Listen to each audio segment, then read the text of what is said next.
Everybody is born with a little something extra, and sometimes they just have to find it.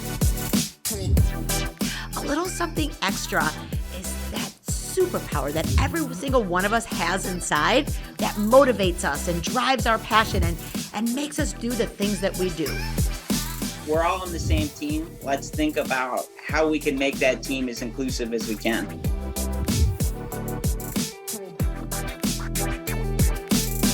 For those of you listening to our podcast right now, you can also check out our video podcast at alittlesomethingextrapodcast.org. Hey guys, we are back again with a little something extra with me, Nancy Gianni, and of course, the Gigi. Oh yeah, and who else do we have with us? Fango too. All right, but the more important thing is we have a really special guest today, Gigi. What's her name? Ellen Boyer. Ellen Boyer. Oh my gosh, Ellen Boyer is like this gift from God, and I'm so excited to have her on here because as a mother who will do anything for their child, this woman is exactly the same way. She started the Brett Boyer Foundation. She works for just making a better life for individuals with Down syndrome, for children fighting heart disease. And I'm not going to say too much more because I really want her to tell her story because I'm blown away by her, and I'm just, it gives me goosebumps when I even think about everything that she's doing. So without further ado, why don't we get to our girl, Ellen Boyer. Hi. Ellen, thank you so much. I'm so excited to finally get to chat with you guys. I am beyond blessed and inspired by everything that you're doing, girl. And I have to say, that picture behind you, for everybody who's not listening, she's got not watching, she's got the most gorgeous picture of her and her daughter behind her. And it's amazing. So can you tell us a little bit about your story, your journey, and what brought you to where you are in the Down syndrome world today and the heart space today and everything else that's going on? Thank you. So Bo and I were married for several years and had been trying to have children for a long time, and finally got pregnant with our little miracle baby girl, Sadie Brett. And we were very, very uneducated about Down syndrome and certainly uneducated about congenital heart disease. So we were beyond shocked when we found out that Brett would have both. And I wasn't, what we say now is we definitely were not fortunate enough to have someone in our life who had Down syndrome who could show us that this was nothing to be scared of and everything that we should be excited about. And so when Brett was born, we quickly realized that for ourselves. And when it came time for Brett's heart repair or for her big heart surgery, we just were expecting for things. Her particular heart defect, she had an AV canal defect, which is really common with kids with Down syndrome. But it has a 97% repair rate or success rate. And we just never dreamed that we would be in the 3% or that Brett would be in the 3%. And so we also, just felt like when we got that diagnosis with her heart, we felt like we were the only parents in the world that had ever been told that. But then when we got in the ICU and we looked around and there's 38 beds and they're all full, and they stayed full for the whole 100 days that we were there with her, just really realized how common it is among kids with Down syndrome and without, and how underfunded research was. And then ultimately, when she passed away, we really just decided to dedicate our life to celebrating her Down syndrome diagnosis and making sure that people understood that that's not what we lost her to. Right. And that congenital heart disease needs a cure, Down syndrome does not. Oh, that is beyond awesome. And I'm telling you, standing up and doing what you do, I have Gigi every day, so I get to see my inspiration every single day, as do you, and she lives on through her photos, but the fact that you are stepping up and stepping out and getting things done just blows me away. We had a mom who lost her daughter at 5 years old, and her daughter had gotten so much through Gigi's, between speech therapy, our literacy program. She was a little chatterbox and doing things, and after she passed, her mom like you, dedicated her life to giving a voice to individuals with Down syndrome. So we started the Amina Grace Speech and Language Program here at Gigi's at one location, and we now have now we have it at 22 Gigi's Playhouse locations because of beautiful Amina and her family stepping up to make a change and to have a legacy and, have give every child with Down syndrome a voice. So when I see you amazing moms who have unsufferable loss, I mean, how do you, a loss of a child and going on to help others is such an incredible blessing. Such an incredible blessing. Thank you. Well, I feel like, everybody grieves differently, but this was really something when we sat down. I knew I've got to find something to do with this love, this great, great love that I have for her. And where do I put it now? Right. And I was very fortunate, very blessed that, Bo was on the same page. And then that my sister-in-law and brother-in-law were like, we're here to help you. And really, we kind of banded together and decided to see how we could do this. And it's definitely grown into something that I don't think any of us really even were thinking this big, but Right. I'm beyond grateful. Well, and I think that's such a big piece when you don't even know what you're capable of, and that's your something extra, like is putting it out there and doing it. Like when we started Gigi's, I never dreamed we'd have 20 years later, we have 57 locations. We serve families in 83 countries. Everything we do is still free, and everybody told me it couldn't be done. Everyone told me a model of free programs is not going to happen. Free tutoring and literacy, math, career skills, like for every age group, from prenatal diagnosis through career skills. We do everything for free, and everyone said it was impossible. Everyone said it couldn't be done. Wouldn't that have been something if when you got your Down syndrome diagnosis, if the doctor could have come in and told you all that was possible, right? Right. What a Yes. refreshing, different perspective that they should have. Absolutely. And I'm so grateful that you guys are out there spreading that. And again, what you're going to find is 10 years down the road, 20 years down the road, you're going to be running into people and they're going to be like, oh my gosh, I remember walking in and hearing Brett's story. And that inspired me. And that's what to this day still blows me away with Gigi's. Like, that's what happens. You're changing people's lives every day by protecting a population of people who desperately need us. So I'm so grateful to you. And I know Franco, as a sibling, has been talking about you and about the foundation and what you've been doing. And we're just so happy to have you here. Well, I was curious, too, is that when Brett was born, if you knew that, obviously you didn't know what the future was going to hold, but you did know that you were going to have a baby with Down syndrome. Did you always have this intention that you wanted to live this life of advocacy for her and build this bigger world for her than was already available? Not at all. Right. I knew Bo and I say all the time, she saved my life and changed my life completely. I don't want to say that I was just going through the motions before she was born, but I don't know that I felt such a purpose or that I knew that I was capable of doing more than I was doing. And the fact that she did that for not just us, but for our whole family and for our community, like right off the bat, before the foundation was even started, Right. She did that just by being, without speaking a word. And so it definitely, being her mother is truly the honor of my life. I know every mother feels that way. And it just certainly is true for me as well. But the advocacy, I didn't really even know that part of me existed until it's time to stand in rounds and be mama bear and catch and do things and be like, oh no, we've tried that med, it doesn't work for her. And I have always been a peacekeeper, but that she brought out a side of me I didn't know existed. Sometimes I know Bo wishes I could put it back to sleep. She's awake. Right. Yeah, Don't poke the bear. Oh, that's awesome. And It really that's, is. and so tell me, and I remember, and I can't, because when I first heard about the whole foundation, what is is it the white pony?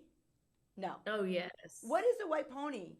I remember reading about it, and I think that did your sister-in-law say she was going to buy her a white pony or something? Yes. So Bo's sister Caroline is the best. She's actually working a couple of rooms over right that's now. awesome. But they've always had such a wonderful relationship, and they pick on each other big time. And so mine and Bo's backyard is not even a quarter of an acre. I mean, it's tiny. Yeah. And so when Brett was born, Caroline was like, I'm going to get a white pony and bring it over and y'all can keep it in your backyard. And Bo was like, Ellen, don't laugh at her. She'll do it. She'll make it happen. And, she was there for us the whole hospital stay and loved Brett so much. And I just remember her promising her in the hospital, I'm going to get you that pony. I promised it, and I'm going to get it for you. And so right after Brett passed away, one of our mutual friends that Caroline's been friends with for a really long time, that she volunteers at an animal rescue place here in Tennessee, and they rescued a little teeny white pony. Oh and my gosh. Caroline was like, I knew that was her baby, her pony. And she rescued that pony, and it's turned into, almost 35 animals. Oh, no way. Not in your Brett's backyard, obviously. And is the happiest, most beautiful, brightest place on earth. So Oh, that is awesome. And that's Brett's barn now? that's Brett's barn, yeah. Oh, That's awesome. And that's a part of the foundation now, too. You guys do different things with that barn as well, right? Well, so everything with the barn, Caroline funds completely by herself. Oh, okay. It's on their property. She's got some big stuff in the works that I'm going to wait and let her share. It's always been her dream for it to be in a public spot, and that's she's from day one been working hard on that. But it's just really been a conduit that of a place where we've taken families actually from the Gigi's Nashville location, the Down Syndrome Association here. We try to do like whoever fundraises the most, we bring out those organizations, we bring them out as that's awesome. something to help Gigi's and the DSAMT fundraise. awesome. But then to like, just if there's a family that's finally getting out of the hospital that we've been able to take over, but we definitely hope that it's something we can have from CHD Awareness Day there when it's in a more Yes. public place that's easier to access. That is so awesome. But yeah, it's just really been, like inspired by Brett, and hopefully leads back to all of, the mission of the foundation, which is, celebrating Down syndrome and supporting and funding CHD research. That's isn't it amazing how our kids touch people? Yes. I feel like I was asleep to it before she was born. And now Yeah. it's just like to continue. A week ago, Tuesday will be a week ago, February 21st, made the 6-year mark since she passed my away. gosh. And every year it means it's something new about the way that she touched people then and Right. continues to. And it makes me just does my grieving heart very good to see her legacy alive. So meant to be that she was meant to be here for that short time to inspire people and to inspire you, and to, just the gift she just is going to be living on forever through all these people that she's helping. So amazing. you. And that's because of you, girl. That was you like digging deep, finding your something extra, going, I have to do something. I have a lot of help, but I appreciate you saying Well, that. you know what though? And thank you God for that. You know what I mean? That you Yes. have a sister-in-law who jumped right in with you. And we talk all the time when, and Franco started that campaign earlier this year, acceptance, it's our My DS story. And it's acceptance through understanding. Because once people meet our kids, they get the opportunity to be around them. That's where that acceptance happens. That's where they, Yes. that ripple effect. When people come to the Playhouse, that's why we want to do field trips, similar to what, you do with the barn. Yeah. Like, let people just be exposed. If you meet our kids, if you get to understand the gift that they are, you will be their advocate. You will not Yeah. make fun of them. You will protect them. So the more Yeah. we can get their beautiful little faces out there, that's why with Gigi's, why we're open in strip malls and we're in places where you have to see us. Like, we are Yeah. not putting our kids in a church basement, because that implies that's where they belong. We Right. want them out in the community where they belong, opening up dialogue so that parents have something to talk about, a place to bring their kids for a tour to have some fun. And there's nothing but fun that happens at Gigi's. So expose your kids, bring them around. Yes. You could say, don't be mean, don't do that. But when you actually can open up that dialogue by them, acceptance through action, that's the most important thing. The most important thing. So I have a question I too, saw a you. little bit about the foundation. Yeah. So I know that you guys, of course, want to be able to provide advocacy for the Down syndrome community, and spread the word of acceptance, and just and learn about Down syndrome. But when it comes to the congenital heart disease side, what kind of like studies are you guys funding, and what type of like research are you guys trying to conduct, or I guess fund the conduction of? So in the beginning, Brett was a patient at Vanderbilt, and we love their team, and I love that hospital so much. We'll forever support them. But so starting out, everything we funded was just like, well, research projects that they have going there, which are all fabulous. But then as things grew, we ended up creating a medical advisory board. And so now it's really all around the country. We've got several there in Boston, um, Philadelphia, Johns Hopkins. Awesome. Gosh, where else now? Children's in Charleston and Duke A lot of major and hospitals. in Cincinnati. Forgot about that one. But so it really started out, the majority of the projects that we were funding were all things that I thought I knew could have made a difference for her. As far as Brett needed a mitral valve replacement, they don't make them small enough for her. So Oh, we've Okay. that was really the turning point where we were all like, hell no. Yeah, This is hell no. about to Yeah, change. yeah. When I mean, with my limited medical understanding, we sat down with our surgeon and I was like, what did you need to save her life? How Yeah. could you have made it better? He was Yeah. like, well, I mean, they don't make a valve replacement small enough for how, the diameter that she needed. I was like, I don't understand why they can't just make them smaller. He was like, well, there's no return on investment for the medical Oh my community. gosh. And that was our heads blew off our body. We were like, no more. Yeah. There Nope. might not be a financial return on investment, but that's not what we're in this for. Oh my gosh. Well, and I saw too that I saw on your website that it's like 1 in 100 kids are born with some type of like congenital heart defect. And Yep.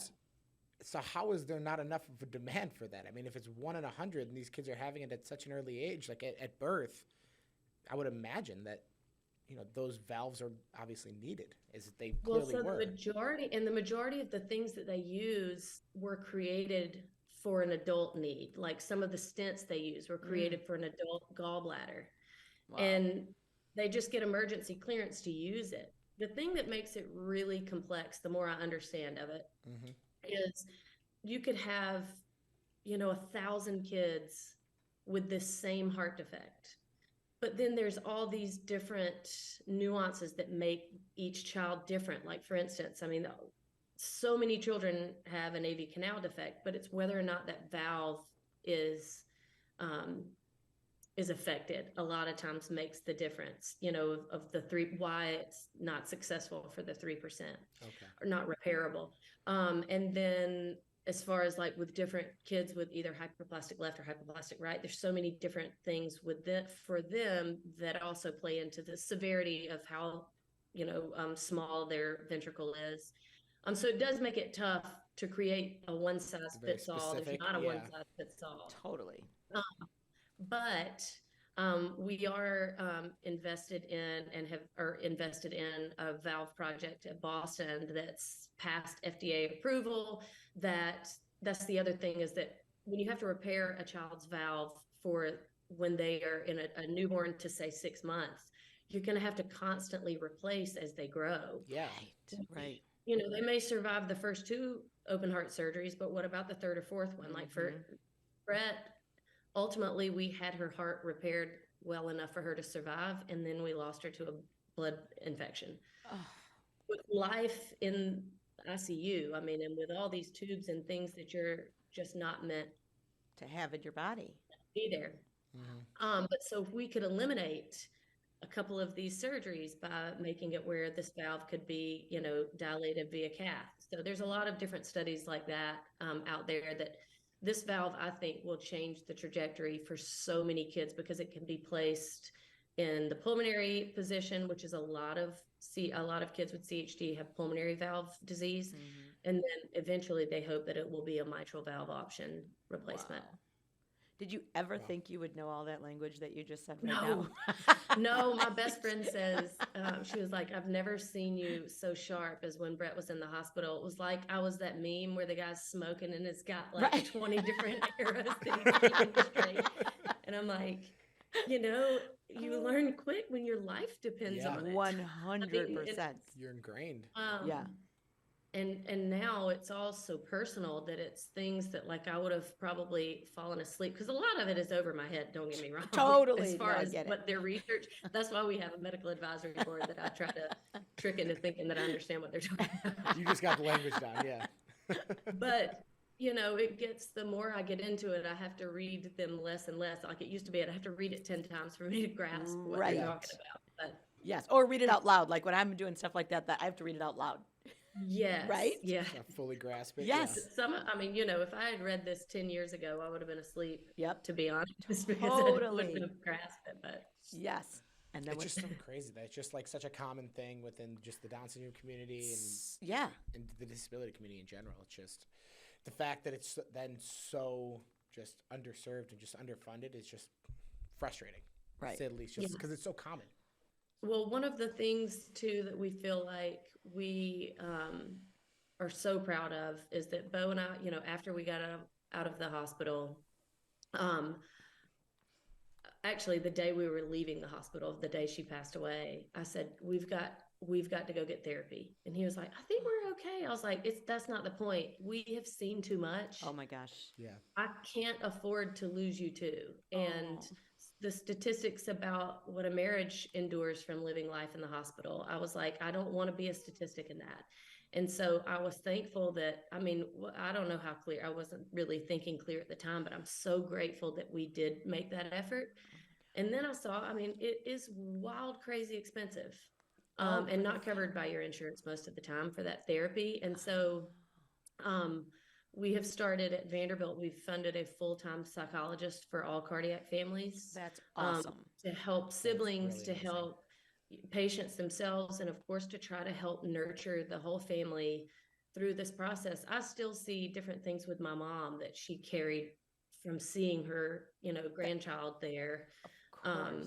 And her trying to be there for me, she was trying not to show how painful it was to her, but the whole family is affected in that whole situation. And so trying to help give people some tools for building up for their surgery, establishing the rapport before tragedy hits and before, it's complete chaos. But we've funded that at Vanderbilt and at Duke and are looking to help support. Cincinnati's got some really big movements in That's really incredible. supporting mental and emotional health through Ellen, your hospital stay that we're That's huge. completely invested in. And I think that people don't even think about. And I think, thank God that you had that thought. You know what I mean? To even in that moment too, but you know what? Because you don't want to lose. You guys were post-traumatic stress, I'm sure, was all right there. You guys went through the worst trauma of your life together. And I've heard about even that living with a diagnosis can pull families apart. So then when you add the death of a child to that, and then the trauma of, that 100 days of more than 100 days of living through all of that, just, the fact that you did that, thank you, God, that you were he was working through you, getting you to where you guys needed to be. I was definitely not in a good place. And I told Bo, I've never, ever felt God's hands on us so much because I don't even know where the thought came from. It was regardless, I'm so grateful that we jumped in. Before things, because you start to learn, he and Bo and I have grieved completely differently. Bo's quiet, steady, not irrational, and I'm none of those things. Right. So it has been so healing for me, though, every time that I get to say her name and tell her story, and I have to recognize that sometimes that's too painful for him, and I have to recognize when to give him space. This is, I'm grateful that someone on the outside was able to give us tools to see, this is how grieving. This is why he's acting this way, is because that's what he wants from you. So he's assuming you want that from him. And anyway. But those are amazing tools. The thought that I didn't realize you were also helping in that capacity. That's really huge, Ellen, and something that people don't talk about as much because it's therapy. You know what I mean? Yeah. And they don't. Well, we hope to, like honestly, we had social work came and sat down with us because, like I said, with Brett's surgery, we weren't expecting anything to go wrong. Right.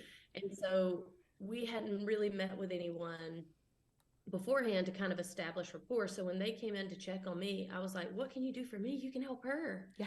I can't think about myself right now, but what we're hoping with all of the study that they have going at Cincinnati and is that we hope that when you receive a CHD diagnosis, that it will be presented in the way of, look, we're going to check your blood pressure because we know it needs to be checked. Right. We're also going to provide these services because a family's come before you and said, I wish so bad I'd had some tools in a community that's like, I know exactly what you're about to go through, and here's what's Totally. about to happen. Wow. That's really cool. If there is any way that we can help you through our platform, something we could do, especially I really believe in that big therapy piece. That's such a big piece. So many of our families, as you know, go through these hard issues. I mean, we were so blessed. Gigi had open heart surgery, but she only had 2 holes. You know what I mean? Like for us. And that to me was like the worst day of my life. I was like, that surgeon showed up. I'm like, were you guys drinking this weekend? Because I need your hands to be as steady as they can be. Like, I was freaking out. And I'm like, but you know what? For them, it was just another day at work. For me, it was the worst day of my life. But for them. How they do what they do, I will never understand, because that's what we were talking about too. We're hoping to eventually expand that for nursing staff, physicians, because, they'll walk into our room, which is the worst day of our life, and the next day it's somebody that's finally going home and having a great day, and how they are able to compartmentalize everything. I mean, it has to wear and tear on them for sure. Absolutely. Well, yeah, we'll think about that. If there's any way we can help, any way we can partner with you, I mean, to me, that's the most important thing we can do. The most important thing we can do is take care of our parents so they can take care of their kids. Yeah. You know what I mean? And it's something I think that gets overlooked a lot because, the child is the one with the medical a lot need. of the attention goes there. Yeah. It's not necessarily. And like you going back said, and when they forth. came to help you, you're like, get out of here, help her. We just, that's what we do as parents. Yeah. We're like, no, we got this. She needs your help. And then we never really get what it is that we need. So I'm really interested in that. I'm so proud of you for even thinking of it, girl. That is freaking awesome. I don't swear, so I'm trying not to swear on the show. Yeah, Gigi not said at we're all. only allowed to swear in our house.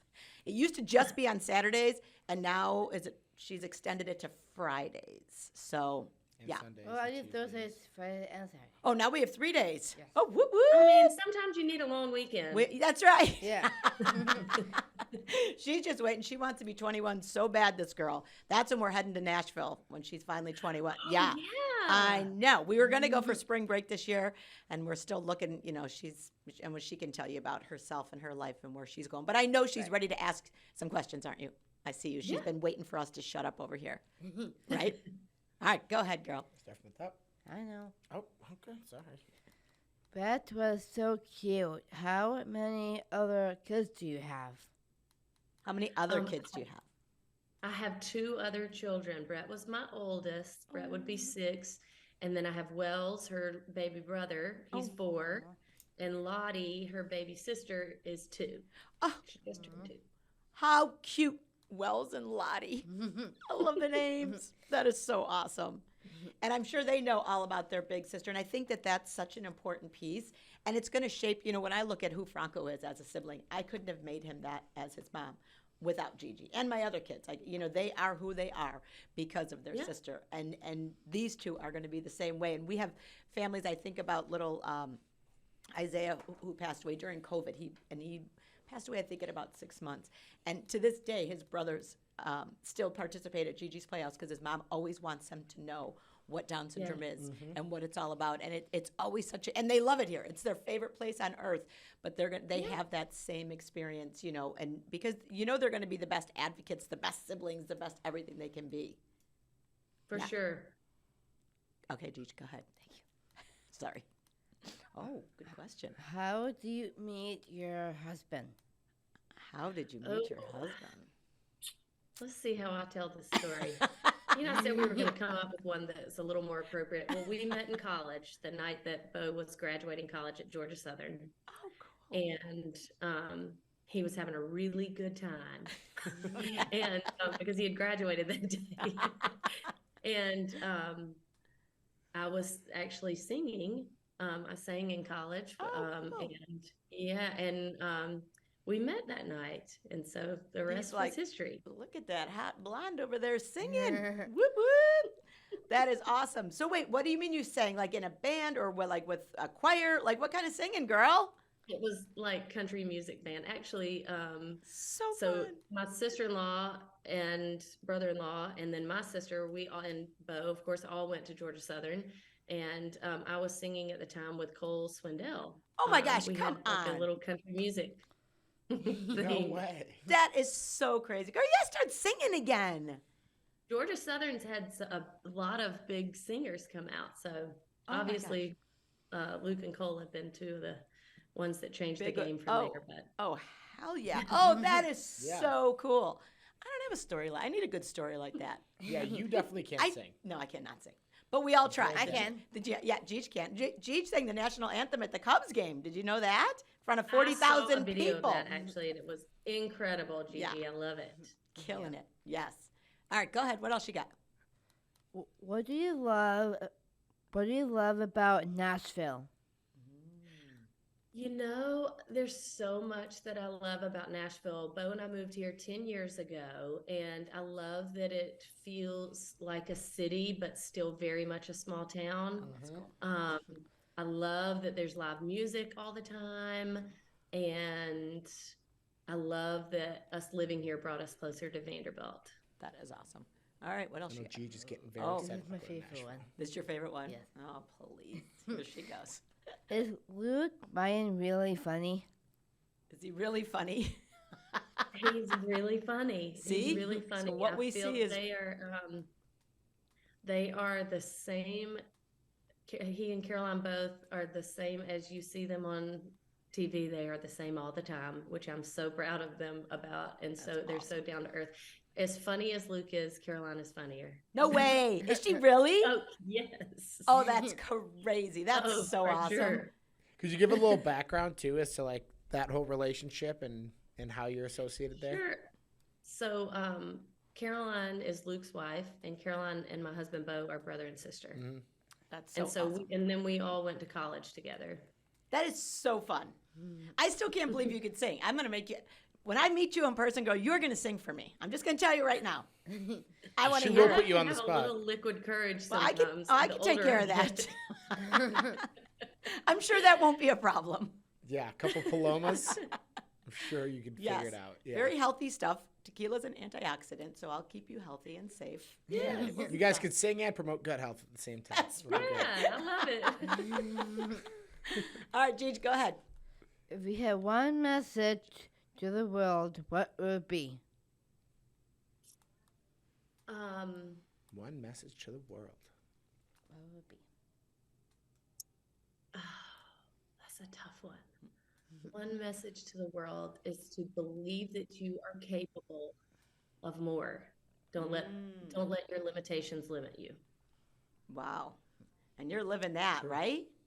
I'm telling you, I'm like, trying. you I'm are, frazzled, girl. but I'm really trying. you know what? Self-fulfilled prophecy. Put it out there and it happens. Like, truly it happens. I try to tell people that all the time. Don't limit yourself. Like, you know, look where I would have never imagined I'd be where I am today. You know what I mean? Like, never. Yeah. And this is just where, you know, God's taken all of us and he's using us as moms to get out there. We got big mouths. We know how to multitask. We get shit done. And I mean, that- it's not. oh, it's not, sorry. Not It's not Thursday, Thursday. Friday, or Saturday, so we Maybe get we things could say done. we were filming on a Friday. That's right. We'll release it. We'll release it on Maybe a you Thursday. can share this on a Friday. Exactly. So awesome. Well, the other thing is this is our little something extra. So everybody has this superpower. You clearly have a superpower. What do you think is your superpower? What drives you every single day? I mean, being Brett Wells and Lottie's mom. That is awesome. I don't know that I had a superpower before they were born, truly. Right? And it's, you know, living for something more than myself. That is awesome. So beyond awesome. I love that. Living for something more than myself. Right? Oh my gosh, I am so happy that you came on today. and Oh, that I'm we- so happy I y'all invited know, me. Thank so, you. Well, we want to shine a light on Brett's life, on what you're doing through the Brett Boyer Foundation, whatever we can do to help girl. We are here. You know, we've got an army behind us with all of our with everything we have. So whatever we can do to help in any capacity, we are here for you, sister. We are here for you. Thank you so much. Same to you guys. I appreciate it. And we're so beyond proud of you. I just have to say that from one mama bear to another. Girl, And you are don't- killing and- it. And don't poke the bear. And don't poke the bear. That's right, because you better watch out and see what happens. These are good life lessons. Yes. Oh, speaking of life lessons, at the end of our podcast, Gigi likes to give some tips, don't you? Would you like to talk about that? Did you say tips? I did say tips. Tips!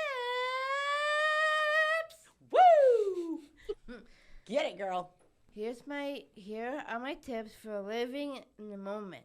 Ooh, living in the moment. Appreciate each and every day. Yes. Don't forget to smile. Spend time with people you love. Be happy with that you have. Fall asleep happy to wake up happy. And those are my tips for living in the moment. Those are good tips, Yes. Gigi. Those are great tips. Those are great tips. Do you have anything you want to add to living life in the moment, girl? Because you're doing it every single day. Oh, thank you. You're just killing it. We are so grateful that you Oh, came. y'all, this is wonderful. So fun. I know. Well, as soon as we'll get to Nashville soon. We will. I know. Because my other daughter is 22 now, and she's been bugging Gigi for that fake ID so that she can just go to Go all down the to balls. Nashville Yes, with her. she is ready. She is so ready. Like, I go, Gigi. She's got Well, 5 months left. Well, She'll I'm get there. almost 21. Well, almost. Almost. But I have to wait until my birthday. So Yeah. It's coming up. Everybody Yes. else got a fake ID, but she didn't. So I know. she's a little salty about that still. I'm She's not. not even No. No? No. Not anymore now. Well, now she's got her boyfriend, so her boyfriend's not Yes. 21 yet, so that helps, right?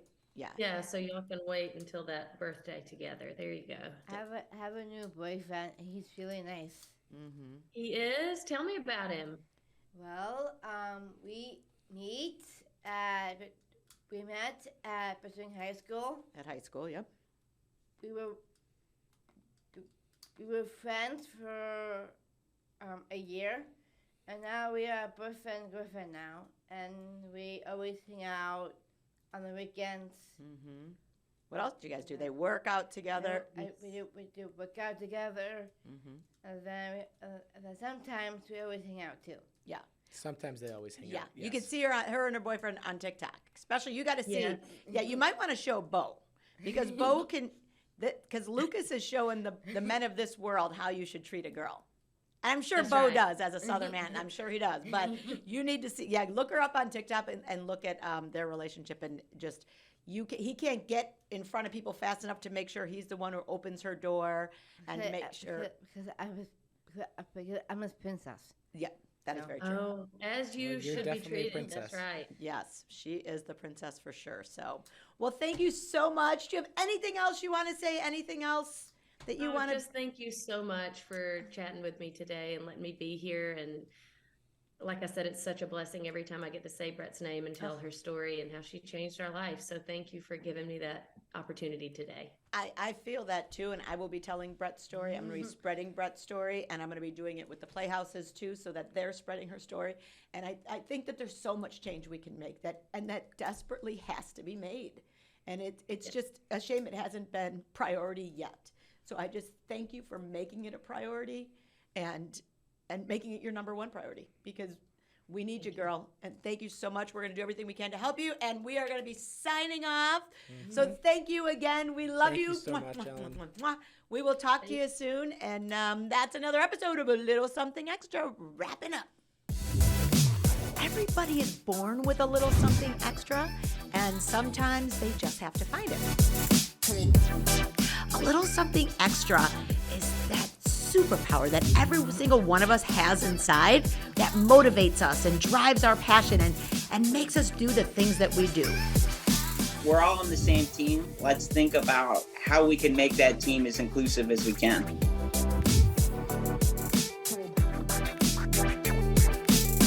For those of you listening to our podcast right now, you can also check out our video podcast at alittlesomethingextrapodcast.org.